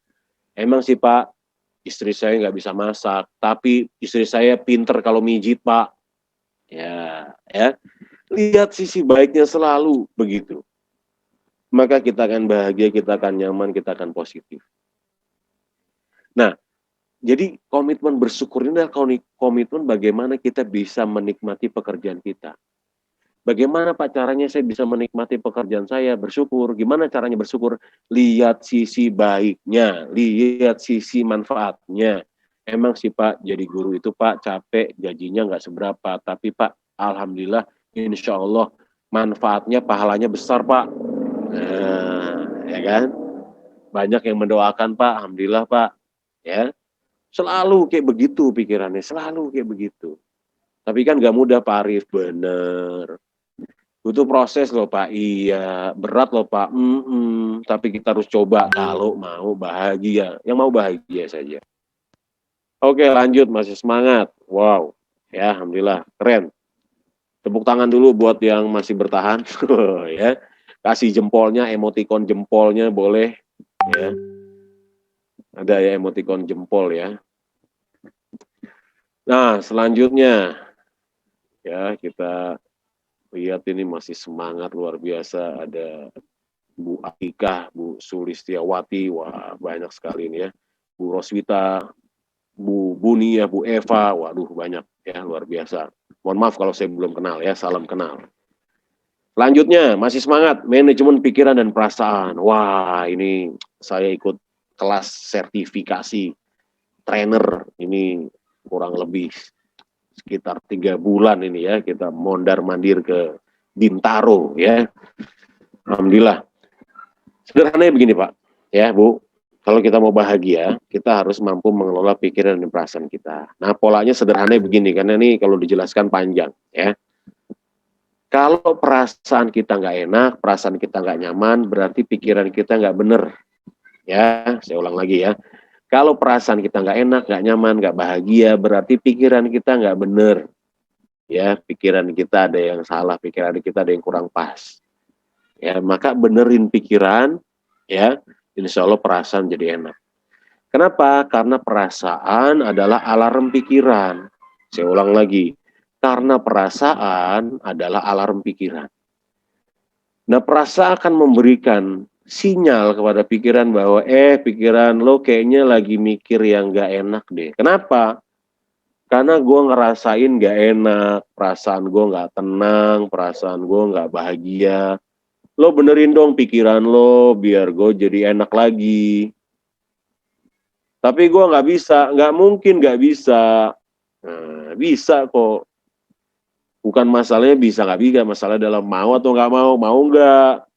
Jangan sampai kita menikmati penderitaan dalam pikiran yang ternyata menyengsarakan perasaan, begitu ya. Oke, agak berat ya pertanyaannya. Bagaimana cara membenarkan pikiran? Oke, saya baca dulu. Aduh, mohon maaf, saya salah room. Ketik maksudnya, wah ada lagi balas WA. Oke, terima kasih Pak Ade Arman. Tetap semangat. Amin, insya Allah sukses, amin. Sukses juga buat Pak Ade Arman. Ya,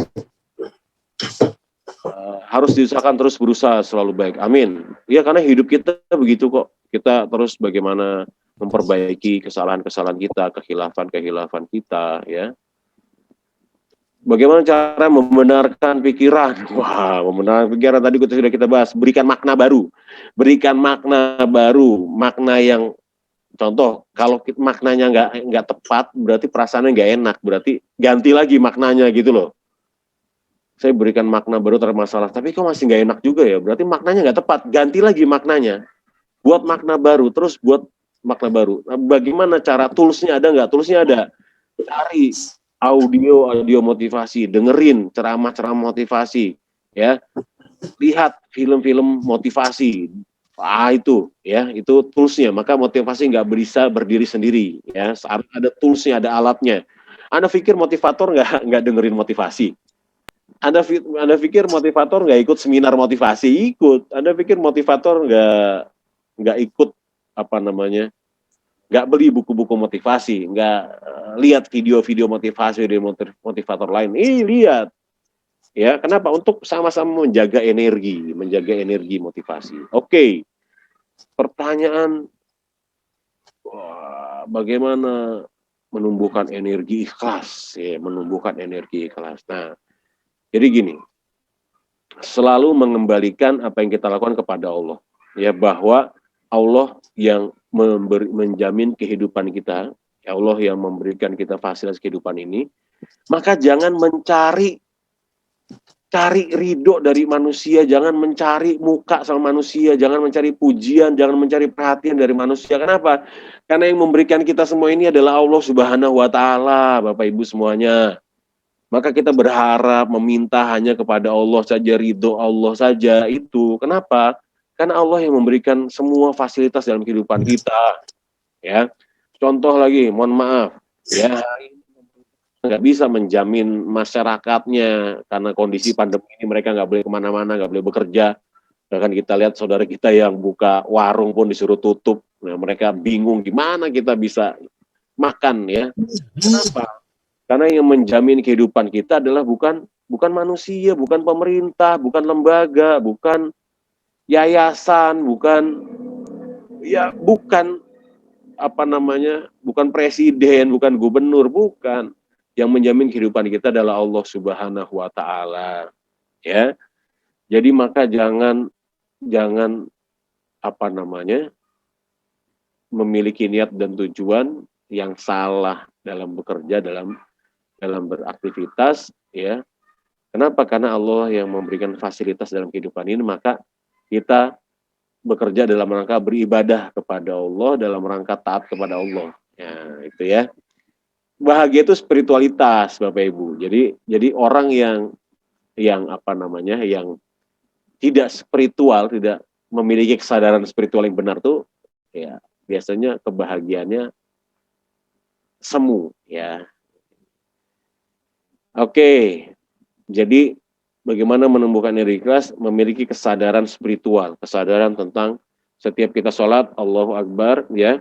Inna sholati wa nusuki wa mayahya wa mamati lillahi rabbil alamin. Sholatku, hidupku, matiku, bekerjaku, kuliahku, menikahku, berkaryaku semua, ya, untuk Allah saja. Udah, nggak berharap sama yang lain.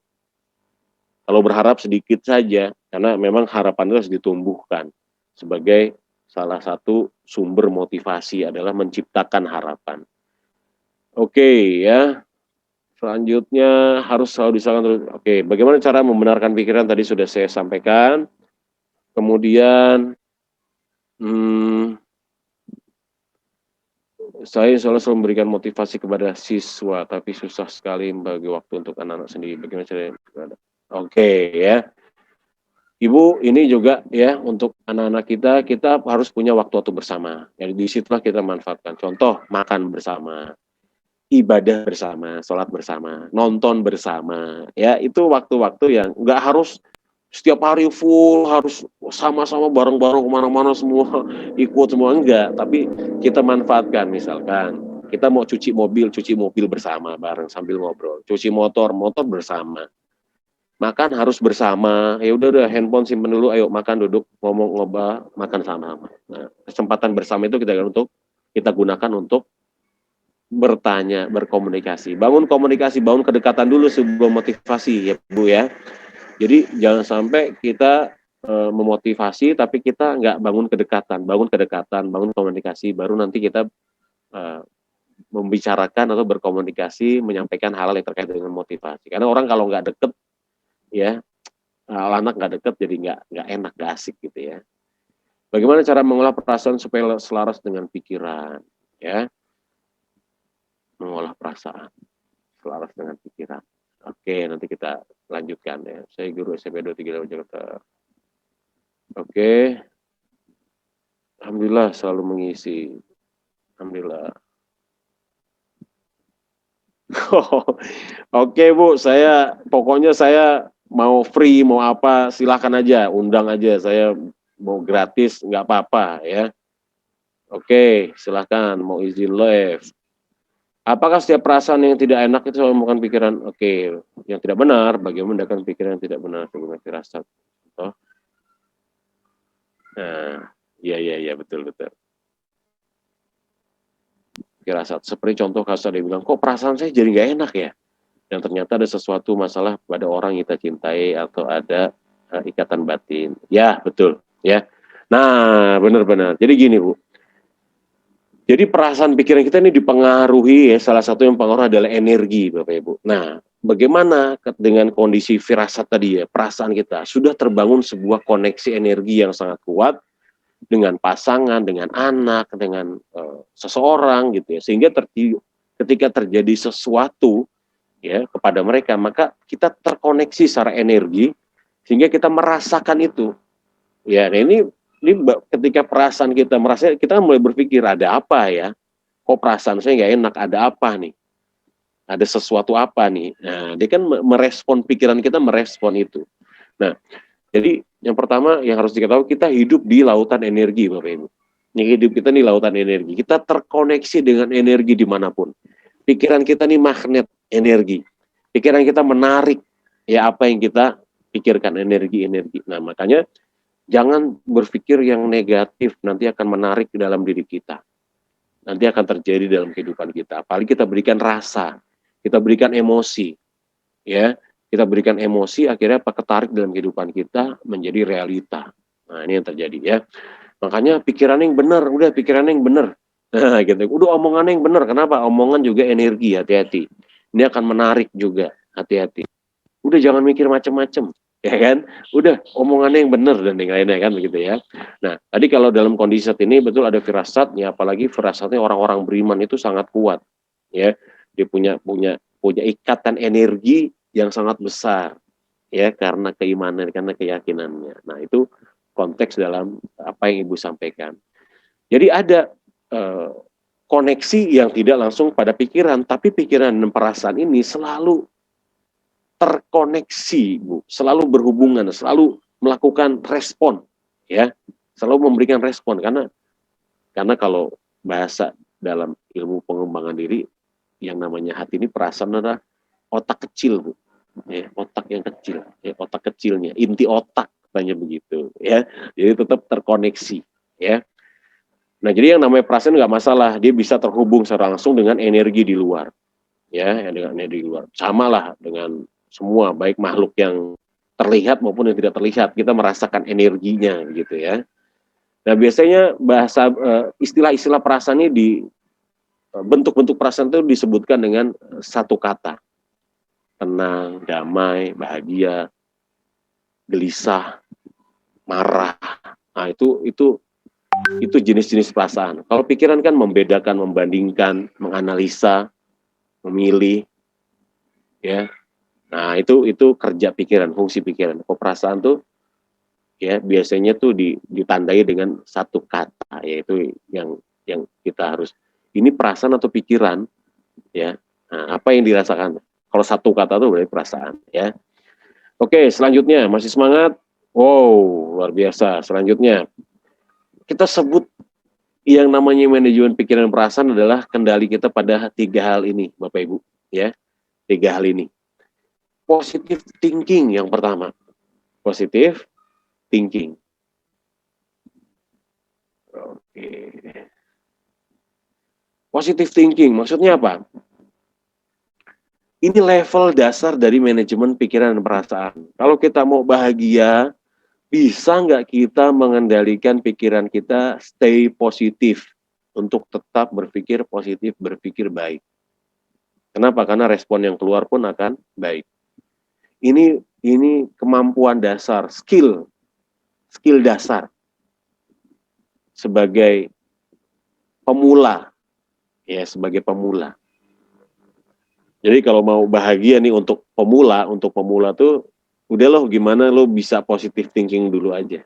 Nah, gitu ya. Bisa nggak lo positive thinking, berpikir positif? Tadi memberikan makna yang baik. Kenapa? Karena level selanjutnya kita masuk ke perasaan, Bapak Ibu. Ini tingkatan yang kedua, ya. Tingkatan yang kedua nih positive feeling. Bagaimana kita memiliki perasaan positif? Jadi pikiran kita nih tidak bisa mengendalikan perasaan kita. Wah, luar biasa. Perasaan kita ini sangat kuat. Ada orang tuh yang bawaannya positif, bawaannya nggak pernah mikir jelek sama orang, mikirnya baik aja. Ya, ada kan orang-orang kayak begitu. Ya, positive feeling, perasaannya positif. Ya. Nah, sampai ke level tertinggi, ya. Level tertinggi adalah positive belief, keyakinannya positif. Kenapa? Karena apa yang dia yakini itu terjadi. Karena keyakinan itu positif. Nah, saya menyebutnya sebagai lucky man, orang-orang yang beruntung. Ya, orang-orang beruntung ini adalah orang-orang yang memiliki keyakinan yang kuat, sehingga apa? Sehingga keyakinan yang kuat ini berkorelasi, berhubungan langsung dengan hal-hal yang terjadi dalam kehidupannya. Nah, ini level pembelajaran dari situ, ya. Oke, ya, kita selesaikan materi dulu. Oke, siap. Terima kasih. Lanjut, ya. Nah, ini positive thinking, positive belief, positive feeling. Ya, saya jelaskan secara singkat. Lanjut, nah, terapi kebahagiaan. Nah, jadi Bapak Ibu semuanya, kita selalu mengalami kondisi-kondisi yang membuat kita tidak bahagia. Maka kita harus memiliki keterampilan untuk menterapi, ya, diri kita agar tetap bahagia. Bagaimana terapinya? Nah, ini poin terapinya. Ya, kita selalu mengkondisikan diri kita melakukan kondisi perenungan, ya. Apakah duduk, apakah sambil berbaring, ya. Kita meminta maaf, ya. Meminta maaf, maafkan saya. Ya Allah, maafkan kalau saya punya kesalahan, baik yang saya sengaja tidak sengaja, baik yang saya tahu atau saya nggak tahu. Ya Allah, maafin saya. Wahai saudaraku, maafkan kesalahan saya kalau saya punya salah. Wahai diriku, maafkan kesalahanku karena selama ini ya tidak pernah memperhatikanmu, ya, tidak pernah membuat dirimu bahagia, selalu membuat sedih. Maafkan aku, wahai diriku. Ya, Minta maaf kepada Allah, minta maaf kepada diri kita, minta maaf kepada orang-orang terdekat kita. Nah, maafin ayah, maafin mama, ya, maafin ya kalau selama ini belum maksimal. Minta maaf, ya, meminta maaf dan memaafkan, ya, maafkan kesalahan orang, maafkan kekhilafan orang, ya, maafkan. Kita boleh marah, boleh kesel, boleh kecewa, boleh kok, manusiawi. Tapi nggak boleh lama-lama, ya. Ya udahlah, maafin deh, ya, maafkan, ya Allah, maafkan, ya, memaafkan, ya. Bagaimana caranya? Tarik nafas, keluarkan, dan kita rasakan setiap tarikan nafas kita ini adalah anugerah. Ya Allah, maafkan jikalau kehidupan saya yang kau berikan ini tidak bermakna, tidak sungguh-sungguh saya memperbaiki kehidupan saya. Tarik nafas, keluarkan. Kita rasakan setiap hembusan nafas kita. Ya, Masya Allah, Bu. Sekarang orang luar biasa. Ini kalau kena COVID, susah nafas, Bu. Ya, kita masih bisa nafas, kita rasakan. Ya Allah, nikmatnya. Ya Allah, nikmat banget bernafas, ya Allah. Ya Allah, hidup ini begitu nikmat ya, nikmat ya. Terima kasih ya Allah, ya terima kasih. Ya Allah, terima kasih ya Allah atas kehidupan ini ya Allah. Alhamdulillah ya Allah, terima kasih ya Allah, terima kasih ya. Aku mencintaimu ya Allah. Ada Allah ya, aku mencintaimu wahai diriku, aku mencintaimu ya. Aku sayang sama kamu wahai diriku. Aku sayang sama engkau wahai istriku, wahai anak-anakku ya. Katakan dalam hati kita ya. Dalam hati kita, selesai sholat bisa kita lakukan ya. Sambil selesai berzikir ya, kita minta maaf ya Allah, maafin kalau saya punya salah ya. Nah, jadi ini salah satu terapinya ya Bapak Ibu, memaafkan diri kita, maafkan orang lain, mengucapkan terima kasih kepada diri kita, mengucapkan terima kasih kepada orang lain, kepada Allah. Ya terima kasih ya Allah atas segala nikmat yang telah kau berikan kepadaku ya Allah. Nih Bapak Ibu ya, kita seringkali kalau berdoa tuh apa, meminta, bener nggak? Kita kalau doa tuh meminta, ya Allah berikan saya, ya Allah ya mudahkan urusan saya, ya Allah ya hilangkan beban dalam hidup saya. Nah, tapi kita jarang sekali berdoa untuk berterima kasih. Ya, memang berdoa kan meminta Pak, iya, tapi kita berterima kasih. Ya ngomong sama Allah, ya Allah makasih kau berikan aku mata, yang alhamdulillah hari ini masih sehat. Ya Allah kau berikan hari ini aku hidup, kau berikan aku telinga yang masih sehat untuk mendengar. Badan masih sehat untuk bisa beraktivitas. Terima kasih ya Allah. Terima kasih atas rumah, terima kasih atas anak-anak, terima kasih atas kendaraan yang kau berikan. Terima kasih atas pekerjaan yang kau berikan ya Allah, terima kasih ya Allah. Ya, ini kita jarang mengucapkan terima kasih. Ya, kemudian kita jarang mengatakan wahai diriku aku mencintaimu, ya aku menyayangimu. Ya, lihat, I love you. Ya, kepada diri kita, kepada pasangan kita, kepada anak-anak kita. Nah, ini kata-kata yang bisa menciptakan kebahagiaan. Ini terapinya adalah dengan kata-kata. Oke, baik Bapak Ibu. Ya, materi sudah kita selesaikan ya. Sesi sampai jam berapa sekarang? Ini sudah hampir jam 10. Waktu 8 menit lagi kita tanya jawab karena sudah terlalu malam bagi teman-teman yang mungkin di luar Pulau Jawa ini ya, di wilayah-wilayah Indonesia Timur nih sudah 2 jam ke depan ini ya. Kalau ada yang mau bertanya silahkan bisa langsung ya, atau bisa di chatbox ya. Nah ini ya tadi sudah kita bahas semuanya, silakan. Nah ini sertifikat bagi yang ingin, nah teman memang ada biaya yang harus dikeluarkan ya untuk mendapatkan sertifikatnya. Dan beberapa e-book terkait dengan guru bahagia, kesadaran bahagia, ya kemudian bagaimana mengaktifkan motivasi, itu akan ya, diberikan bagi teman-teman yang mau memiliki sertifikat dari kegiatan pada malam hari ini. Ini contohnya dari beberapa event, alhamdulillah sudah sekitar 500 orang yang mengikuti event guru bahagia ini ya. Oke, itu yang bisa saya sampaikan. Selanjutnya kita mulai dengan sesi tanya jawab. Boleh silahkan bagi yang ingin bertanya. Ya, siap. Siapa nih? Saya Maimun, Ustaz. Oh, Mas Maimun ya, saya pikir tadi ibu-ibu. Silakan, dari mana Mas? Dari Bekasi, Ustaz. Alhamdulillah. Bekasi, alhamdulillah. Silakan. Jadi gini, saya kan guru Quran di sebuah SDT. Ya. Nah, saya alhamdulillah megang untuk anak didik kelas 2. Ya. Yang dimana ketika guru Quran ini melihat adanya potensi terhadap suatu anak. Ya. Betul. Dan kita ini selaku guru Quran, kita ingin memoles dong potensi anak tersebut. Ya, betul. Kita ingin memoles lebih lanjut, akan tetapi dari pihak orang tuanya bahkan. Orang tuanya malah melihat, Mister ini kayak terlalu disulitkan anak saya. Mister ini terlalu membebankan anak saya. Maka kita memoles hanya ketika di Zoom, kita hanya ya misalkan kita kuatkan kembali hafalannya, kita kasih trik, kita kasih tips-tips untuk menguatkan kembali hafalannya, karena potensi anak ini besar. Tetapi di satu sisi lain orang tuanya tidak mendukung. Nah, itu gimana, Ustaz? Ya, pertama ya berikan data, informasi data terkait dengan memang yang menunjukkan bahwa anak ini memiliki potensi terkait dengan materi pembelajaran yang Pak Maimun sampaikan, ya. Misalkan nih Bu, ya saya sampaikan bahwa untuk anak-anak selevel teman-temannya Bu, di waktu 1 bulan itu hanya bisa menghafal 1 surat, tapi anak ibu ya sudah bisa menghafal 3 surat, ya.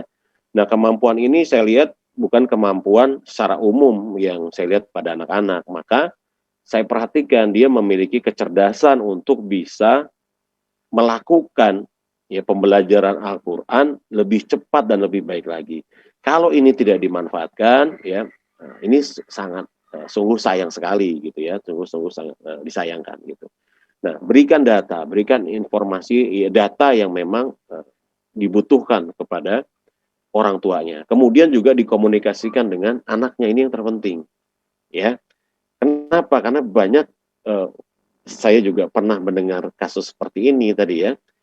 Kondisinya anaknya tidak menikmati ini dan mengeluhkan kepada orang tuanya, akhirnya orang tuanya yang ya mohon maaf ada orang tua yang memang kecenderungannya untuk memudahkan setiap tantangan yang dihadapi oleh anak-anaknya ya. Ada begitu ya, saya istri saya juga guru Quran juga begitu, bahwa dikasih hafalan yang sederhana tapi yang direspon apa sama orang tua, kalau kasih tugas jangan terlalu berat, anak saya ini capek, nah dan lain-lainnya gitu ya.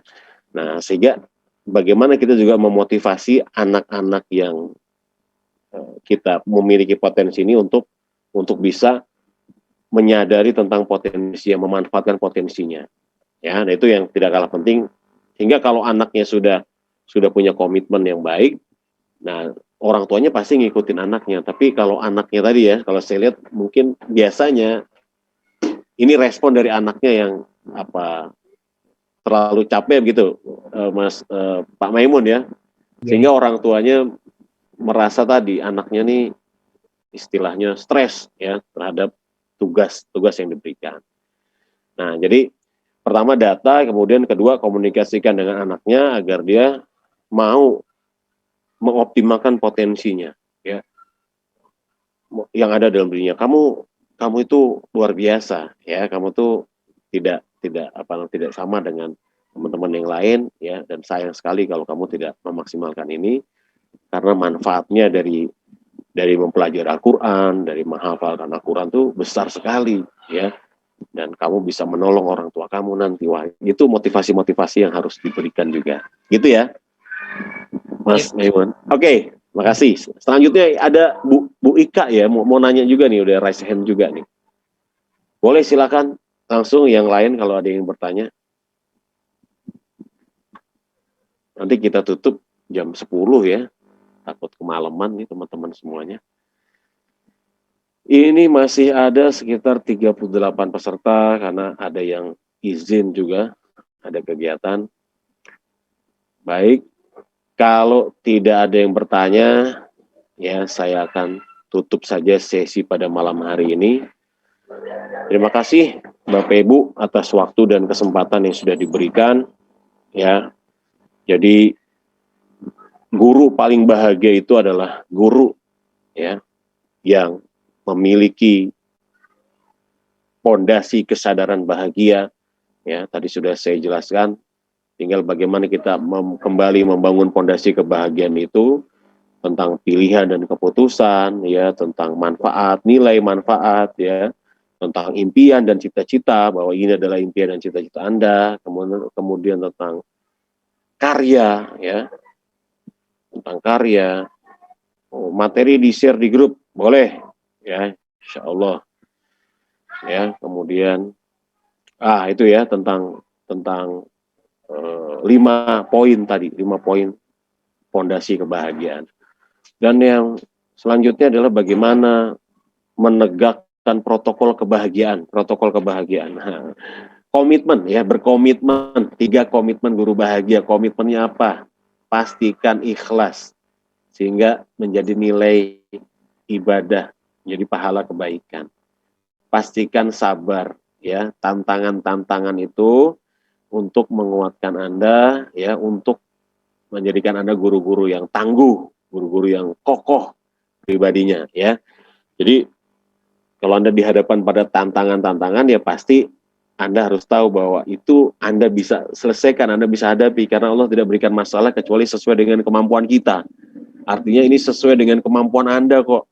Nggak berat, nggak terlalu berat, nggak terlalu ringan, nggak pas. Sesuai. Tinggal pertanyaannya adalah, kita mau nggak menerima ini? Nah, ya kan? Kita mau nggak memaknai baru, kemudian melepaskan semua beban-beban energi negatif, ya, beban-beban kesel, marah, ya, dan yang lainnya, ya, ketika menghadapi tantangan itu, melepaskan itu semuanya, ya, bertawakal, pasrah, ya. Nah, kemudian, itu poin-poin yang penting yang saya sudah sampaikan. Mudah-mudahan sekali lagi Bapak Ibu, alhamdulillah, terima kasih Pak Muhammad Fatih. Mudah-mudahan Allah mudahkan semua tantangan-tantangan kita dalam masa-masa pandemi ini, ya. Allah tetapkan kebahagiaan dalam hati kita, ketenangan dalam hati kita. Jadi saya sebutkan tadi bahwa bahagia itu adalah tentang spiritualitas, ya, tentang kesadaran spiritual. Bahagia itu tentang ketenangan, ya, dan Allah mengingatkan kita, hanya dengan mengingat Allah sajalah hati menjadi tenang. Maka apapun yang membuat kita mengingat Allah, ya, itu adalah sumber-sumber kebahagiaan. Apapun yang membuat kita mengingat Allah, itu adalah jalan-jalan menuju kebahagiaan. Ikhlas, sabar, syukur. Nah, insya Allah. Terima kasih atas waktu dan kesempatannya. Saya Arif Dasyat, mohon izin, ya. Pelaut ulung tidak pernah terlahir dari laut yang tenang. Hadapi masalah, badai pasti berlalu, malam pasti berganti dengan siang, dan hujan pasti reda. Balon terbang bukan karena warnanya, tapi karena isinya.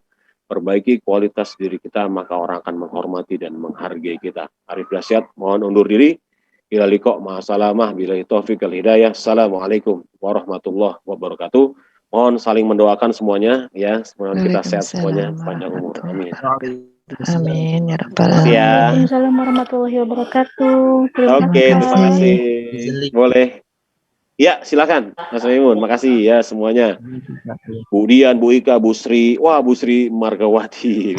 Iya Mas Arif, terima kasih. Allah, sehat selalu Bu. Alhamdulillah. Taufik. Amin, amin. Ada Amin. Bu Eka, ada Bu Nuarni, Bu Sulistiwati, Pak Muhammad Fatih, Bu Atika, Humairoh, ya, Bu Neni, Bu Roswita.